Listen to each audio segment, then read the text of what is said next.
up, everybody? This is Dregs One. Welcome to a very special 150th episode of the History of the Bay podcast. Thank you, everybody from the Bay Area and all around the world that's been tapping in and supporting. Let's keep going for 150 more. We're here at Empire Studios. As always, Trevor Potter holding it down behind the lens. Right. We got the whole team in the building today. Shout out to everybody here. Yes. And this is a perfect time to bring on a very special guest. This is someone that I've looked up to as long as I can remember growing up in San Francisco. I appreciate that. Someone I actually saw out and about like seeing a superhero with the fedora and the do-rag and the donkey rope, looking fly as always. Listening to KPOO, and when you hear the question, where is your Playaz Club at? That's right. Ladies and gentlemen, Rappin 4-Tay is back. Welcome to the podcast, bro. Man, thanks for having me. I appreciate you, Dregs One. Of course. Thanks for what you're doing, too, as well, man. Of course. Putting paint where it ain't. That's right. That's right. And you've been a part of the last two History of the Bay Day events. Yes. First one we were able to bless with the Lifetime Achievement Award. It was well appreciated. You know, it's well appreciated. It's my privilege. Right. And then the second time around, the Epic Bay Originators panel with Too Short, Bila, Spice One, The Click. Right, the classics. Well, the legends. It's an honor to have you here today because I've been wanting to talk to you and hear more about your own personal story. Yes. So why don't we bring it all the way back to the beginning, man? Were you born in San Francisco? Yeah, born and raised in San Francisco, right in the Fillmore. Which hospital? St. Mary's. Okay. Yeah, St. Mary's, right across the street from Golden Gate Park. Mm-hmm. Where's your family from originally? Are they from the city as well? They're from the city as well, yeah. Okay. Got family around, and family in the O, family in Frisco, and just spread it all throughout, the Bay Area. So you're one of those families that have those Fillmore roots. Exactly. In the neighborhood, because Fillmore just goes back pretty much to the beginning of black folks in San Francisco. That's true, yeah. What was your experience growing up in that neighborhood? Well, my experience growing up in the neighborhood, it was, community, family getting together, and, it was more uniting, and, it's more of that. Like a lot of togetherness. A lot of togetherness, right. Never really been off into any, gang banging or anything like that, but, always stayed in my own lane, my comfortable lane, Right. Well, Fillmore is like we said, it's like a really historic neighborhood. Like, when you were growing up there, like, what are some of the things that were? Was the jazz still happening? Was the nightlife still happening? Or? Yeah, the nightlife was happening. The jazz was happening too as well. That we were. I want to give a shout out to Big Bob from the Boogie Down basement up in Turkwood. He would give events and stuff down in the basement of the projects. You know what I mean? And that's where the music started kicking in for me. He was a real inspiration to me as well. So music from an early age, you were already gravitating towards that. Yeah, at a very early age. What kind of student were you in school? I was a pretty good student in school. Yeah, I was an honor roll student, as a matter of fact. I, played in the band, played the baritone horn and trombone. And, yeah, I was in contests with brass ensembles and et cetera.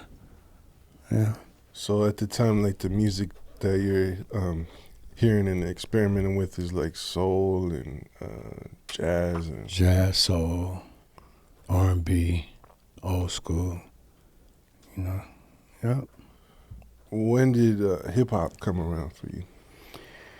Hip-hop came around for me in, I want to say, in middle school, around the time like the Sugar Hill Gang and Houdini and groups like that. I looked up to those type of groups. Mind if I ask, where'd you go to middle school? I went to Benjamin Franklin Middle School. Okay, that's right. like The default Fillmore school, right? Right. Yeah. Yep. And then from there, that's when some of the projects and et cetera got chopped down and people were moving for different districts. And my mom moved over to Hunters Point and 192 Kiska Road, so I had to blend in, you know what I mean? I was actually going to ask about that because I remember Short brought this up on the podcast. Mm-hmm. It's like you kind of moved back and forth like through the two neighborhoods, Mm-hmm. kind of in a time where not too many people were doing that, right? Right. And I just chose my own lane. I just never chose trying to buck nobody to heaven or nothing like that. It's always love with me, you know what I mean? Did you, when your mom first moved there, did you have to like kind of get familiar with people and introduce yourself? Yeah, I had to get familiar with people. I used to just go up to the boys' club, every now and then, and play, pool and do my after-school program and stuff there. And then I ran into a few individuals just to wonder where I was from. Like, where are you from? I used to get up early in the morning. I had to sneak all the way down to catch the 19 Polk to get on back over to, to the Western Addition. Right. Right. So that was like that was a trip. Okay, so you mentioned like the early hip hop, like Sugar Hill Gang. Mm-hmm. I'm assuming like Grandmaster Flash and the Furious Five, yes. How were you getting exposed to that? Was it on the radio or was it at the record store? Or? Well, it was more or less like on the streets, but then I was our KPOO radio station. I used to pull my baritone horn from the projects over to Benjamin Franklin Middle School, and we used to and I ran into a guy named Joe at KPO, and he used to see me and call me in and gave me a job working there. You had a job at KPO. I had a job putting all the vinyl in alphabetical order and et cetera and that. So I got a chance to meet like Run DMC, Houdini, and MC Hammer, and Short, and the list goes on, because everybody used to always come through KPOO. Wow. Yeah. So, yeah, I believe that was also the first radio station to play a lot of those records, and Yes. and definitely the first one to ever play Too Short. Yes. And it's also for people who don't know, it's in Fillmore. It's right there to this day on the Visadero Street, yes. And shout out to Huey MC and X1. You know what I mean? Yes. Loved ones. X1, yeah, he's been down at KPO for a minute now. Yeah, for a minute. Yep. Okay, so was Too Short also the first Bay Area rapper that you heard of locally? He wasn't the first, but he was the first to, I guess, really open the door and put a brother on. You know what I mean? With the Dangerous Crew. Who was the first that you heard of? That I heard of, I want to say, the first rapper. You talking about in the Bay Area, you mean? Yeah. Yeah, I would say probably Cougnut. Ah. Probably Cougnut. Yep. The IMP. That's just what you saw just around. So Coog was rapping before you? Yes, he was rapping before me. And another guy, they used to call him Big Dre, Andre. He used to rap at little parties, like sweatsuit parties and things of such, throughout, neighborhoods and things of such. So this is like old school hip hop, like party rapping, not even putting records out yet. Right, just party rap, not even putting out records. Right. Yeah, when you mentioned like the Big Bob's basement parties too, were people rapping there or was it just DJs? We was just there. It was DJs, but we would just be there dancing and doing our thing and, having a good time, somewhere to go to stay off the streets, you know what I mean? Were you into the strutting as well? Yeah, I was off into the strutting. Shout out to Lonnie Green. Pop Tart. Pop Tart. That's my guy. Demons of the Mind, Yeah. Followed his footsteps and, eventually we hooked up together and, got on the road. He would open up and dance and set her on shows when we do shows. Right. Yeah. Yeah, that's interesting because it's like, we had our own. They had like the hip hop coming out of New York, but we had our own thing Right. Like our own style of dance, our own DJs, right. our own rappers, our own parties. Exactly. Our own style, for real. What gave you the spark to decide, you know what, I'm finna start rhyming too? What gave me that spark is I just looking at it from a distance, looking at it from on television, etc. I was like, you know what, I think I could put these words together. I could do this. I could do this as well, And working at the speech, I was in speech contests and things like that at school. So Langston Hughes and Alex Haley and poets like that inspired me to put words together and, make it happen, That's dope. What was the journey from, did you start off like performing it, or were you like straight to the studio? I started off performing with a homie named Rockbox and my young OCO. We had a group called Rockbox and the Funky Fresh Crew, and we would do like little Juneteenths and things like that, and our names start popping, and start making it a, this gonna be this what I want to do. I want to put these words together. I gotta, yeah. And then, were you always Rappin 4-Tay, or did you have other names? I was always Rappin 4-Tay, man. Because that's your actual last name, right? Anthony Forte. Uh-huh. Yeah. That's dope. Right. Okay, and then there's a really famous clip of you performing on home turf. Right. Okay. Yes. Yeah. Home turf. That was a big thing back then. If you get on home turf, and I got up there. I was with Pop Tart as well too. Let's explain that for people who don't know. What was home turf? Home turf was a show. It was like it was like a daytime show that people would get on to, get exposure and, get their name popping and etc. Talent, was displayed there as well, and I was fortunate enough to be, a part of that. It was like a public access. Show. It was Dominique DePrima, right? Yes. Shout out to Dominique. Yes. It was kind of like almost like a urban youth news network that was kind of centered around hip hop. Yes, and it opened up doors for a lot of individuals too as well. So yeah, I performed, as a matter of fact, with Pop Tart on there too as well. And right. Fly, yes, it was big. Yeah, because I've heard like a lot of people who like a lot of people saw that, like a lot of rappers and a lot of like that was a lot of people's first exposure. Yeah, it was. Because there wasn't even that many rappers back then. Back then, no, it's like it wasn't even really like a saturated or anything like that. It was like chosen few. And I was blessed to be able to get up there and, display my talent. Well, you look hella clean, too. You had the custom jacket. Yeah, exactly. You had finger waves, right? Right. Back in the day, yep.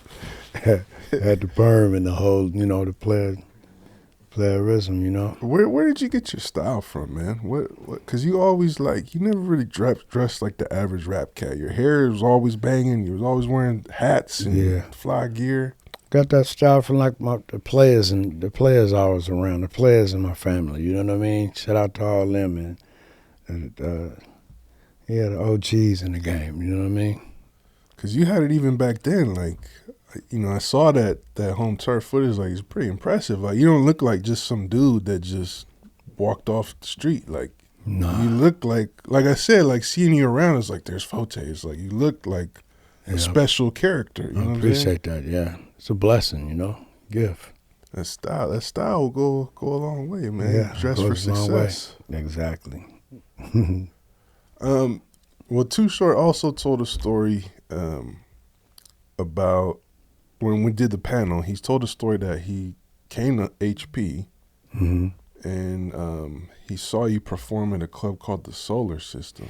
Right. The Solar System was a club that, everybody would come to display their talents. It was a way to get off the streets too as well and, just get out there and push the name. Who else would be performing out there? Man, Short will be performing there. You name it. The Holy Ghost Boys, Hammer. Man, you name it. The list goes on. There's a whole lot of individuals. Like who else was there? Solar System. There's a lot of Gigolo G. May you rest in peace. You know, Gigolo G. You name it. You name it. There's a host of individuals there. Okay, you so this is an official venue. Official venue for a lot of individuals out in the Bay Area, you know. Were you already with Fly and Frankie J at that point? At that point, no. Okay. I was not. I wasn't. So that was Too Short basically said you were tearing it down on stage, and that's like he was like, who is this? And right, who's that ripping the microphone up? And I was like, me, OCO, my homie Rockbox. Yeah, and we had a famous song back then called the Hubbas. Hubbas. Don't you get caught with the Hubbas. You know, and it's, you know, it was never pressed or anything on vinyl or anything like that. It always just had street cred, you know. Was it like tapes, passing around tapes, or just the song you performed? Song I performed. Oh, okay. Wow. Yeah. So that got Short, you built a relationship with Short, and he put you down with Dangerous Crew, yes. Dangerous Crew. Mm-hmm. How did that come about? That was cool. He used to drive to the.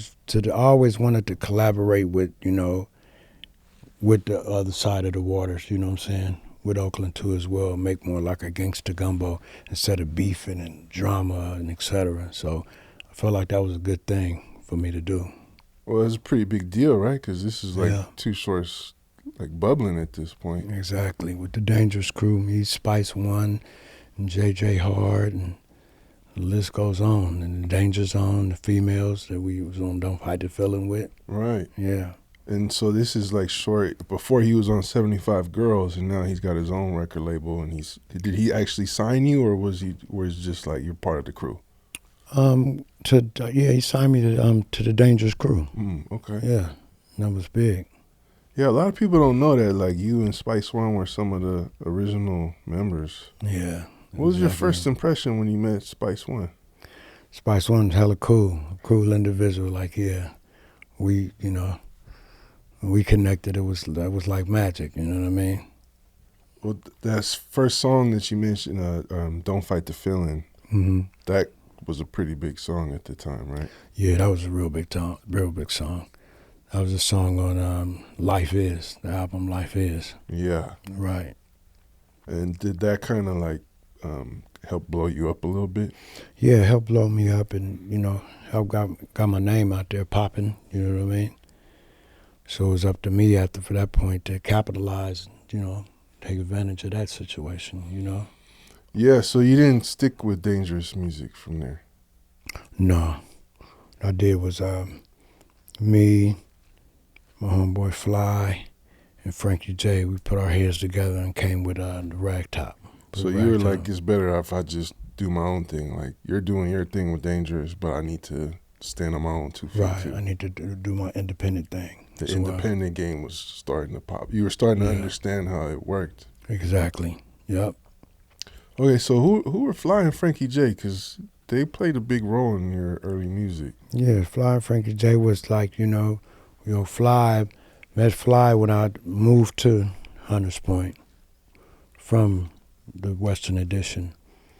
And I used to always be up in the gym, you know, doing my thing, and at the boys club and et cetera.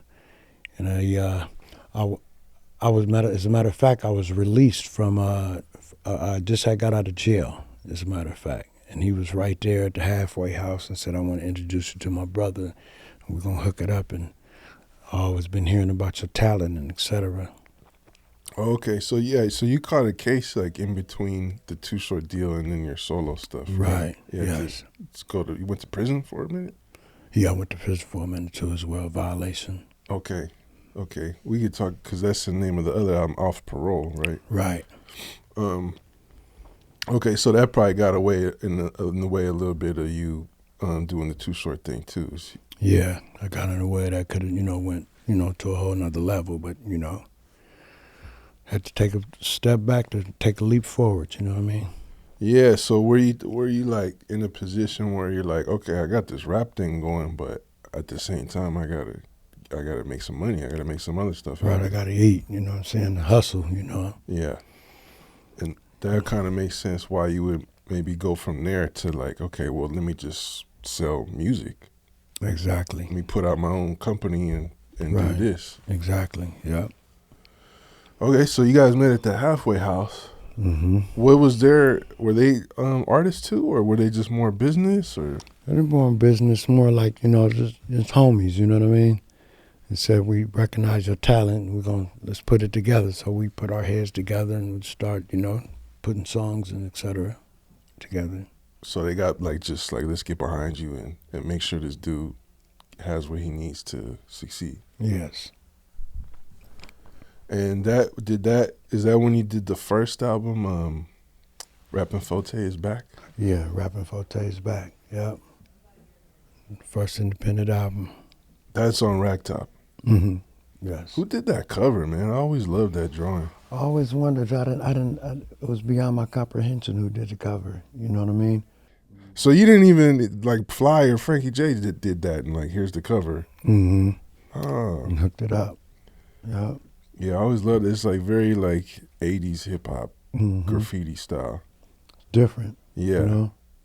Well, at that time, there wasn't really that much music coming out of Frisco yet. It wasn't. Kind of mentioned already, like IMP was around. Right, Cougnut was around, and the Cold World Hustlers was around, and Big Harm. Shout out to Big Harm Lou as well, and RBL was around too as well. They were just like starting to, but I don't think they had anything out. Right. That's like what, 89 or 90? Yes. Yep. So that's kind of before they had records out. So mm-hmm. Yeah, and then Huey MC and X1 had their thing going on. Yeah, as well. But I feel like you, like in those early days, like everybody I talked to who was around this, like you kind of like shot up to kind of like local stardom. Right, exactly. Put in my work, you know, but a lot of work, you know what I mean? Did that attract a major label? Yeah, attracted a few major labels. EMI, as a matter of fact, they came out. That's what Intermittent Records. You remember Intermittent? Yeah. Distribution, yeah. Oh, that was on Intermittent. Rappin 4-Tay is Back. Yeah. No. Yeah, that one was on Intermittent, and that one too as well, until it, you know, we went to a major, until it went to the EMI. EMI Chrysalis, right? So they picked it up. Right. Off the sales you were doing independently. Right, off this work that was being done, name buzzing and etc. Yeah. How did they get in touch with you? Like well, they got in touch with Frankie J. They flew on out and we hooked it up. And it was like we could take this buzz that you got independently going and put it in a, you know, major machine. That's what that. Nice. Okay. Mm-hmm. So that led to Don't Fight the Feeling, the album. Right. And it's kind of interesting, like between those two albums, it's like that's when everybody else from Frisco starts coming out, like you said, RBL and JT and Get Low. And, right, everybody started doing their thing. That buzz was in the Bay Area, you know? Yeah. One thing about Fillmore especially is like hella rappers came out of Fillmore. Mm-hmm. And Seth the Gaffler is on that project. Shout out to Seth the Gaffler too. So you starting to see like this whole like scene start to come together out there. Yeah.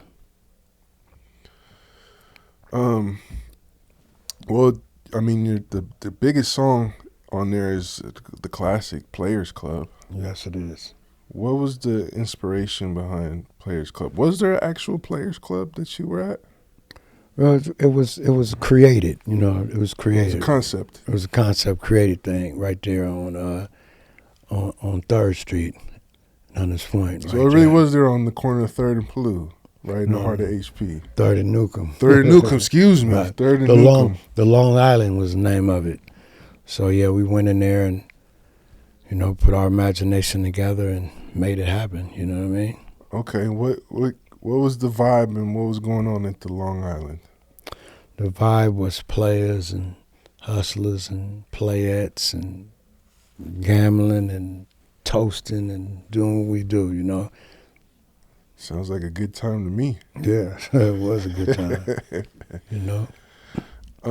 And that pretty much inspired you to do a whole song about that. Yes, especially the fact that a lot of people looked at Frisco as if there were only like homosexuals and things like that, and I just wanted to give them another side, you know, another side of the coin, you know. We got players out here, you know, we do our thing. That makes sense, because, yeah, it's like, people are like kind of known for like the tourist stuff, or like the Castro is what they think of in San Francisco. Right. No one did, you know, paint the other pictures, and there's more than that going on, you know what I mean? Yeah, that makes sense why you would paint like such a clear picture, because it's like the game is thick out here, and it is. We got a lot of sharp cats, a lot of city slickers running around San Francisco. Oh, a lot of city slickers, yeah. I also like that song because you kind of turn it into a concept of also like the studio. Right. You know? The real. Yeah. The SB12, right. Yeah. Instead of, you know, put that together, you know. Who, remind me who produced that? Was that J Mac? No, J Mac didn't produce. That was Frankie J. Oh, Frankie J also was making beats too. Right. Mm-hmm. Okay. When you put that out, was it like an instant hit? No, it took a minute, you know. It took a minute. Took a lot of promotions and word of mouth, and, you know. Yeah, it was not just a snap of a finger hit, though. Right. Right. Well, you also did a music video for it too, which was kind of rare back there. It's like expensive to do a video in those days, right? Right. Was that did that go on like the box or? Yeah, that went on the box and all the little local, you know, channels and et cetera. Shout out to the Soul Beat and et cetera. Shout out to Soul Beat. Yes. Did it hit like BET, MTV? Eventually it did. Once the deal was signed with EMI, it was a bigger machine. Yep, it went there to the EMI Chrysalis, you know, bigger machine, and put it in. And it hit Billboard too, I believe, right? Yeah, it hit Billboard as well. Yep. Did that ever go gold? Yeah, it did go gold. It did go gold. Yes. That's what I thought.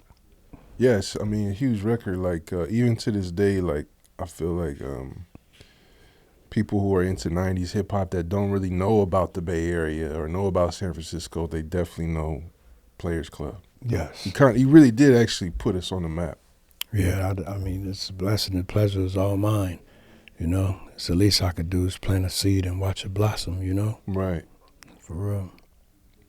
And another song that I really love on the album is I'll Be Around. Right, featuring the Spinners. So you actually, you sampled them, but then you actually got to collaborate with them? Yeah, they liked the concept. They liked that I wasn't talking about banging or anything like that, you know. It was a nice, you know, concept to it was a moral, you know what I mean? So they decided to come and we collaborate together and keep pushing it. Wow. Yeah. That must have been a trip working with them. Yeah, it was like, wow, dream come true. I bet your family was proud of that one. Yeah, they were. They were proud of that. Yeah, that's one of my pop's favorite songs. It was the Spinners, I'll Be Around. Mm-hmm. And I love your version too, just because, like you said, it is hella positive. It's not square or corny, but it's very positive uplifting. message, you know? Yeah, yeah. Yep, that's what it's all about. Well, after that album, did you end up going back to prison? I did end up stumbling over another obstacle and went back and had to, you know, pay my dues, you know. What do you think you were going through? Was it just, again, like the money wasn't coming in the way you expected, or you just kind of wilding out a little bit? Yeah, and just following the wrong footsteps and just, you know, really not dotting my I's and crossing my T's like I should have been, you know, as far as publishing and royalties and things like that, you know. I don't want to get too much, you know, into it, but I would like to let everybody know that is in the music game, man. Dot your I's and cross your T's and make sure you're getting your due, you know. Yeah, that's a contradiction I hear a lot. Is like you have success in the music, but a lot of people think once you have a successful song, you're rich and you're set. And Nah, that's not always it. You know what I mean? mm-hmm. You got to dot your I's and cross your T's. Make sure you get your publishing and your writers and et cetera and your points. Make sure they're going in the right direction. You know. So did that end up with you leaving EMI? No. As a matter of fact, EMI ended up closing. Is what they did at the time. Okay. They closed and they gave artists their independency. So a worldwide name, independent, take it from there and just keep on pushing. Right. Know? Okay. Because the next album is off Parole. Right. It's the Off Parole album. So, because that's the thing about Parole, right? Is like you get released, but like any little thing gets you sent back. Right. Get you sent back, violation. You know what I mean? So off Parole is like you're like, I'm done with Parole entirely. You know? Right. I'm finished with this. Yeah. Can't do this no more. You know what I mean? Was that album with? Did you do that with Ragtop too, Frankie J and Fly? Yes. Yep.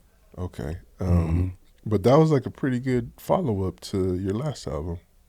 Yeah, it's a pretty good follow up. You know, it was work. You know what I mean? We got it done though. You know.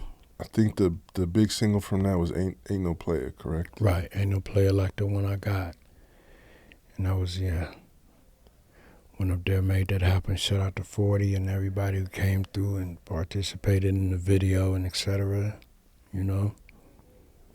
Yeah. Rich. Yeah. It's like a kind of good continuation of the Player theme from Playaz Club to that. And then you kind of got more like a song for the ladies. Exactly. Yeah.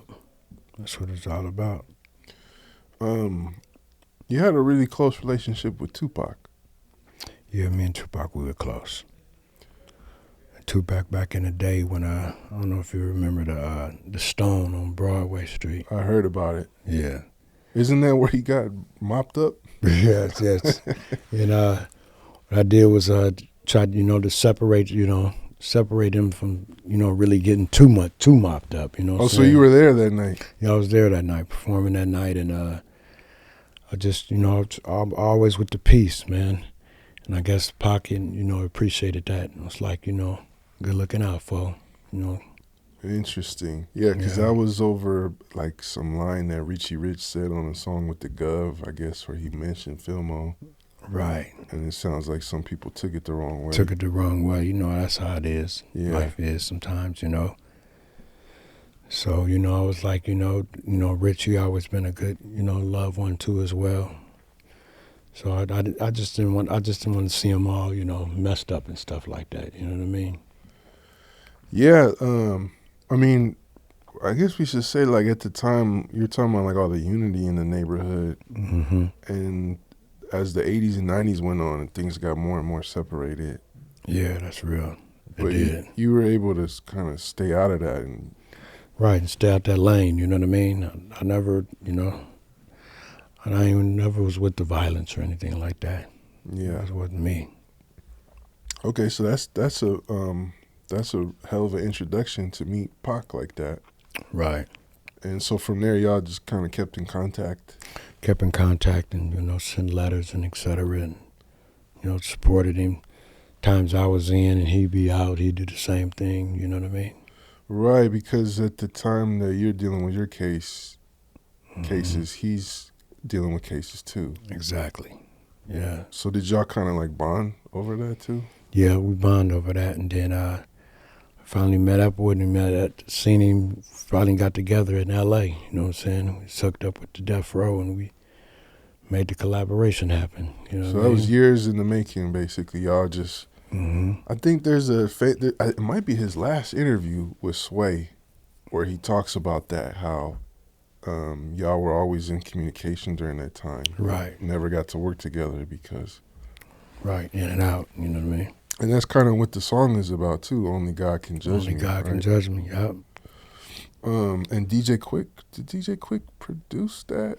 That was produced by Doug Rashid. Is his name. Okay, I want to say Yeah. Quick there? I feel like he was recording it or he engineered it or something. He probably was in the studio at the time, at K&M's studio. I was on the road, and I ended up, I think I was on the road just doing a show with C.C. Peniston back in the day. I went on up in Death Row and made that happen, you know. Yeah, there's a famous photo of y'all in the studio. Mm-hmm. I believe Johnny J, Tupac, yourself. Right. Was that during the making of that song? Yeah, that was during that time as well. Yeah, I mean, y'all talk about it on the song, like some of the stuff that you were going through, but what are some of the things that he shared with you about everything he was dealing with? Shared with me is that, you know, politics, a lot of things be politics, you know what I mean? And just got to be careful who you're dealing with, you know, pretty much. He's real talented, though. Yeah. Prolific, very prolific, you know. Well, he's known for, like, being very quick in the with studio. the pen. Yeah. Exactly. Yeah, I mean, did you have a relationship with Suge or anybody else at Death Row, too? Well, Suge, man, Suge was good, you know, he was a cool individual. You know, never really did no harm to me or anything like that. And the Dog Pound and Dash, Corrupt, the list goes on, Snoop. You know, shout out to all of them, you know, Death Row. I feel like Snoop in particular has always shown you a lot of love. Yeah, he always has. I always appreciated that about Snoop, too, as well.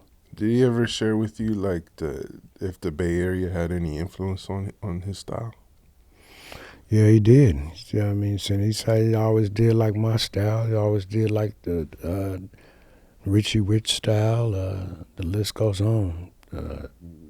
Sully Sale, you know, GLP. The list goes on. The whole gumbo. That's dope. Yep. Did Tupac share with you any plans about his One Nation project? No, but he did bring to my attention that he did want to do his solo thing, you know what I mean? After, you know, he paid his dues he had to pay, he did want to, you know, do his own thing too as well, which was the plan, you know what I mean? Yeah, he's going to start his own label. Exactly. Was he talking about working with you? Yes, working with me, working with the Bay Area, working with the whole huddle, you know what I mean? Yeah, because it seems like a lot of people don't really give Tupac, like, his credit for, you know, how he represented the Bay. Right. They should, because he did represent the Bay to the fullest extent, you know? And before he died, he actually had plans to, like, bring more Bay Area artists. Bring more Bay Area artists. We were even supposed to do a video with Only God Can Judge Me. But, you know, life happens, you know. Well, things happen. Rest in peace, Tupac. Rest in peace, Pac. That's a big contribution to hip hop that you were able to make by appearing on that album. Exactly, yes. And it was a pleasure, you know. It was a pleasure. It's a blessing too, as well. Were you still getting major label interest, or were you just sticking independent from that point? I was basically sticking independent from that point because you know, independent was just, it just mean more, you know. You can dot your own I's and cross your own T's, you know what I mean? Be your own boss, you know. Well, your third album, was that also on Ragtop? Sorry, I forget, the name's escaping me. The third or fourth album. Which one? It's the one where you're in front of the casino. Oh, you're Bigger Than the Game. Yeah. Bigger Than the Game. Yeah. That was still a Ragtop album too as well. So you're still sticking with Flying French? Still sticking with him to the fullest, you know. The album's kind of a sleeper, like kind of an under joint, but I like it. There's a song that you got with Messy Marv and San Quinn on there. Okay, yeah. Did you know Mess from the neighborhood? Yeah, I knew Mess from the neighborhood. Mess, we all huddled up, grew up together, you know. Putting paint where it ain't, you know what I mean? And shout out to Mess too. Love you, man. Stay strong. Yeah, do you have any, thoughts on his current situation or any words of support or insight you want to share on that? I just like to say, just stay focused, man, and only God can judge you. You know what I mean? Only God can judge you. keep your head on. You know? I mean, during that time too, you had some of your own battles as well, right? Like, Yeah, in and out, know what it is. You know, just gotta just surround yourself with the right type of individuals. That's all. You know. yeah. I mean, you've made like several comebacks. Mm-hmm. God is good. And you know that to me, I feel like that's almost part of growing up in Frisco. It is. Because a lot of us have our battles that we got to go through. Mm-hmm. We do. And a lot of people sometimes they'll ask like, why isn't Bay Area rap bigger, or why isn't Frisco rap bigger? And sometimes I come to the conclusion like, because it's hella real out here. Yeah, it is. We go through some real things. It's real in the field. It is. I mean, what are your thoughts on that? Like having a rap career, but then you kind of have to like constantly deal with these types of situations. Well, you have to know how to separate the two. You know what I mean? Home, career, and raising a family, and etc. It's part of it. You know, getting bills paid. It's real. Like you said, San Francisco is one of the most expensive cities to live in. You know, man. Yeah. Right. And what are some of the things that like have kept you strong and kept you coming back to the music? Kept me strong and coming back to the music is basically trying to push the name, man. Trying to just keep the dream alive, you know what I mean? And pay dues. Yeah. You know? The legacy, the Rappin 4-Tay legacy. The legacy. Keeping the doors open, you know? Well, I mean, I remember one of those comebacks you made. You had a pretty successful album. I feel like the the names are escaping me, man. Mm-hmm. Is it 4-Tay is back again? It was back in the day. The 4-Tay is back again. And then you're on the cover on front of Broadway. Oh, that's what you thought. Yeah, that's what you thought. Yeah, yes. Yeah. Shout out to Huggy and all the loved ones. You know. Yeah, the Bag Man. The Bag Man. Yes. Yeah, Bag Man Entertainment. Mm-hmm. Yeah, I remember. So he provided that situation for you to drop. Yeah, opened up the door for me, you know what I mean? Shout out to my cousin, Huggy, for making it happen, all the individuals involved with it, you know, TCs and the, you know, JTs, the GLP, and Seth the Gaffler, and the list goes on. Well, yeah, because you always like kept busy, like appearing, you know, dropping albums, but also appearing on a lot of compilations. Yes. A lot of other people's projects. Mm-hmm. Paying bills, paying dues. Another famous song you're on is with Mac Dre and Suga Free. Oh, yes. ABCs. ABCP. Alphabet. Yes. ABCP. Mm-hmm. How'd you get a relationship with Suga Free? Did you have one before that song? Yeah, Suga Free, that's my cousin. That's your actual cousin? That's my actual cousin. That's your blood Suga cousin? Free. Or? That's my cousin. What? Yes. What? That's definitely. I didn't know Shout that. out to Suga Free, yeah. My Okay. uncle Ario, and yeah, I was at a family reunion at one time, and I seen him. They was like, "Oh, that looks like Suga Free." My uncle Ario was like, "Yeah, that's exactly what that is." My folks out there in L.A. in the fruits. Yes. That's how you found out y'all were related? You ran into him at a family reunion. Wow. Yeah. Okay. I mean, I didn't even know that we were related when we did the song ABCP. Oh, you didn't know that? I didn't even know that. Okay. My uncle brought it to my attention. My Uncle Harriel. Shout out to Aunt. I feel like Suga Free has always shown a lot of love to the Bay. Oh, yeah, most definitely. I mean, yes. he was born out here, too, I believe. Mm-hmm. Yeah.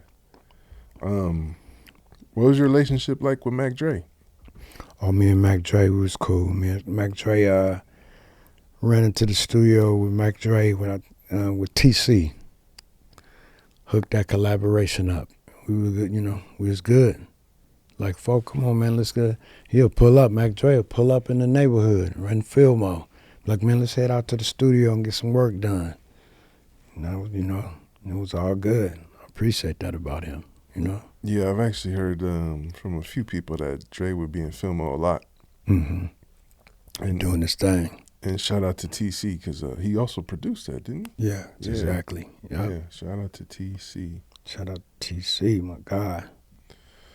Well, another big thing that happened in your career is you had like a dispute with Drake, Right, I can call it a dispute. a legal dispute. Yes. What happened?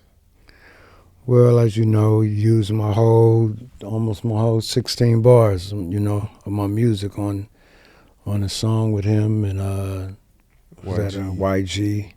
Who do you love? Who do you love? It was just controversy. It was same label mate, so statute of limitation kicks in at one time, to where I was going to dot my I's and cross my T's about that situation on a legal standpoint too as well, but it was formalities basically. Okay, so. I remember he said he basically took the Playaz Club flow on there, which I when I first heard it, I thought he was paying homage because he's on a West Coast song with YG, and he's actually another thing about it, another thing that was kind of controversial at that time was people were accusing Mustard of biting off Bay Area beats, the producer. Right, exactly. So I think that kind of, I'm not saying it with was you, part but of just, it. that was kind of in the air as well. Right. And then, what happened was basically the flow was so similar. Right, the words from word to me, you know what I mean? Right. It's like, wow, how could this take place? How could this happen, you know what I mean? It's a formality with, like I say, dot my I's and crossing my T's, So it's not like he just used one line as a shout out. Nah. It was just that basically that's just the way songwriting works, right? Like, if you use somebody's whole structure. You have to pay him for it, though, You got to pay your dues for it, And there was a situation with the original deal that I had, that I was affiliated with, you know what I'm saying, with Ragtop, with Frankie and them, you know what I mean? Frankie J. And it's a formality, Well, it's just about getting your clearance and then your credit. My credit and my credit for royalties. Right. And that wasn't, so the song just came out with none of that in place. With none of that in place. So, eventually had to work that out, And so you're credited as a songwriter on that song. Right. And you get publishing from it? Yeah, now I do get publishing from it, I'm going down to my kids and, to the family, Right. Right. Yeah, so, okay. So, did you ever talk to Drake? Or I never had no communications or nothing with him about it, Never did. It's just strictly between the label, pretty much. Yeah. Politics with the labels. Because it's not like he was trying to, like, screw you out of it directly. No, I'm pretty sure he was aware of, what he was writing, you know what I'm saying? Pretty sure. Probably claimed that he didn't know or what have we, but like I said, politics. Well, he might have been writing, I mean, not to like, he doesn't need me to defend him, and I'm not trying to do that, but he was probably like just writing it as a homage, but. Right, that's how I looked at it in the beginning, but when it ain't on paperwork and it ain't coming through the mail like it's supposed to do, ching, ching, ching, that's something else, Yeah, that makes sense. Right. Because it's like if you're covering somebody else's song and you're playing the same notes as them, right, and it's obvious that that's what you're doing, then you gotta pay the royalties. Pay the homage for it. Yeah. Got it. Well, since then you've still been putting out music and performing shows and doing your thing, but you've had a lot of health issues recently. Yeah. I've been swinging with this cancer, multiple myeloma, but I'm getting healthier, getting stronger, and I'm here. Woke up this morning. Yeah.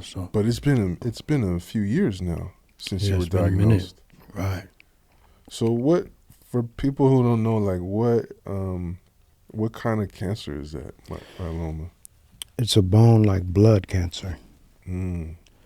Yeah, that's what it is. It's a blood cancer.